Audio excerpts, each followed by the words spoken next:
क्या होता दिख रहा है? तो क्या ईरान में बदले का प्लान बन रहा है? आपको बताते हैं कि अभी ईरान में क्या हो रहा है। तमाम अहम डेवलपमेंट्स पर हमारी नजर बनी हुई है। ईरान में इजराइल के सभी दुश्मन जुटे हुए हैं। ईरान को यह बहुत बड़ा झटका दिया गया है। तेहरान में ईरानी प्रॉक्सी गुटों का बाकायदा एक सम्मेलन हो रहा है। हमास, हिजबुल्लाह और हूती चीफ ईरान में ही मौजूद हैं। यह बड़ी जानकारी। फिलिस्तीनी इस्लामिक जिहाद के नेता भी ईरान में हैं। आयतुल्लाह खामेनी के साथ मीटिंग की उनकी तस्वीरें भी सामने आई हैं। ईरान ने इमरजेंसी मीटिंग भी बुलाई है सुरक्षा परिषद की। हमास बड़े बदले की धमकी दे चुका है।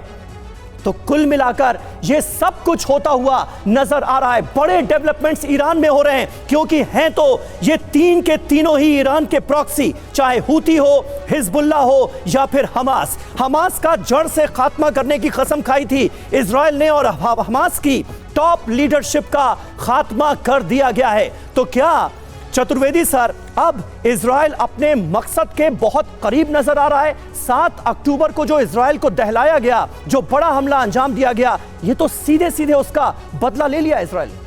बिल्कुल सही कहा समीर आपने। इजराइल इस वक्त उसको बहुत बड़ी सफलता मिली है। और 7 अक्टूबर को जो उसने एक हमास ने लक्ष्मण रेखा क्रॉस की थी, ये लोग सब लोग रेड लाइन की बात कर रहे हैं कि इजराइल ने क्रॉस कर दी, लेकिन 7 अक्टूबर को भी लक्ष्मण रेखा क्रॉस की गई थी। और निर्दोषों को, निहत्तों पे, बुजुर्गों पे, बच्चों पे, हमारी महिलाओं पे बिल्कुल जो इन्होंने जो हमला किया वो भी बिल्कुल एक ऐसा था जो कि अनपार्डनेबल हमला था। और उसका ये जो आज हमास के हेड, हमास क्या है, एक टेररिस्ट ऑर्गेनाइजेशन है, उसका एक हेड को अगर इजराइल ने ख़त्म कर दिया तो कोई बड़ी बात नहीं है। इसका बदला जरूर ईरान को लेना पड़ेगा, क्योंकि जो हमला हुआ है वो एक ऐसे सेंसिटिव जोन में हुआ है, सुरक्षित जगह पे, संवेदनशील जगह पे हुआ है, जिससे ईरान की सुरक्षा के ऊपर प्रश्न चिन्ह लगाए जाएंगे। तो उसका बदला जरूर लेगा।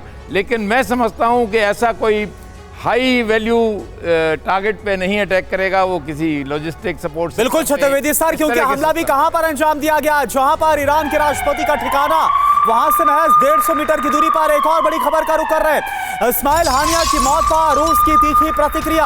हानिया की मौत स्वीकार नहीं, ये रूस की तरफ से। और आपको पता है कि रूस है, चीन है, ये सब कैसे ईरान के साथ आज खड़े हुए।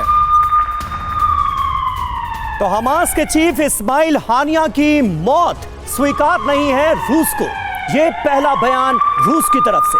तेहरान में हानिया की मौत को लेकर एक और बड़ी खबर। ईरान के नए राष्ट्रपति के घर के पास था हानिया। जिस वक्त मारा गया इस्माइल हानिया को, जिस वक्त यह मिसाइल अटैक हुआ, वो इस्माइल हानिया का आवास आप जानकर हैरान रह जाएंगे कि राष्ट्रपति के आवास से सिर्फ 150 मीटर की दूरी पर था और यहीं हानिया की हत्या को अंजाम दिया गया।